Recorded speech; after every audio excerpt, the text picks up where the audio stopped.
മൂന്നാമത്തെ ചേട്ടൻ അവന്റെ അസിസ്റ്റന്റ് വിളിച്ച് 10 മിനിറ്റിനുള്ളിൽ പിരിച്ചുവിടാനായി പറഞ്ഞു.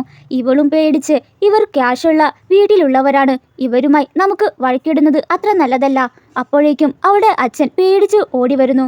അച്ഛനെ കണ്ടതും ഒന്ന് ഷോക്കായെങ്കിലും ഇവർ വിളിച്ചിട്ടല്ല വന്നത്, ഇവന്റെ പിറന്നാൾ സംബന്ധമായിട്ടായിരിക്കും എന്നോർത്ത് ഇവർ എൻ്റെ കാമുകന്റെ പിറന്നാൾ നശിപ്പിക്കാനായിട്ടാണ് വന്നത്, ഇവർക്കൊരു പാഠം പഠിപ്പിക്കണം എന്ന് പറയുമ്പോൾ ഇവളും അവളുടെ ക്രൂരതയിൽ നിന്ന് എന്നെ രക്ഷിക്കാനായിട്ട് വന്നതാണ് എൻ്റെ ചേട്ടന്മാർ, അവർക്ക് വേറെ മാർഗമില്ലാഞ്ഞിട്ടാണ് എന്ന് പറയുമ്പോൾ നിങ്ങൾ എൻ്റെ മുന്നിൽ മുട്ടുകുത്തി ക്ഷമ പറഞ്ഞാൽ മാത്രമേ തൃപ്തിയാകൂ എന്ന് പറയുമ്പോൾ സെക്കൻഡ് ബ്രദർ അവളുടെ അച്ഛനോട് നിങ്ങളുടെ അഭിപ്രായം എന്താണെന്ന് പറഞ്ഞതും അവളുടെ അച്ഛൻ അവളോട് ക്ഷമ പറയാനായി ദേഷ്യപ്പെടുമ്പോൾ ഇവളും അവളുടെ ബോയ്ഫ്രണ്ടും കൂടി ക്ഷമ പറഞ്ഞ് മുട്ടുകുത്തുന്നു.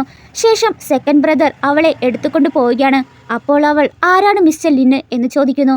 മൂത്ത ചേട്ടൻ റിച്ചായിട്ട് ജീവിക്കുന്നതിൽ അവളുടെ അഭിപ്രായം ചോദിക്കുമ്പോഴാണ് കോടീശ്വരന്മാരുടെ സ്വഭാവം തന്നെ വ്യത്യാസമാണ്, ഒരു സാധാരണ ജീവിതം നയിക്കാനാണ് അവൾക്ക് ആഗ്രഹമെന്ന് പറയുന്നു. വീഡിയോ ഇഷ്ടപ്പെട്ടെങ്കിൽ ലൈക്ക് ചെയ്ത് നെക്സ്റ്റ് പാർട്ട് വേണമെങ്കിൽ ഒന്ന് കമൻറ്റ് ചെയ്യണേ.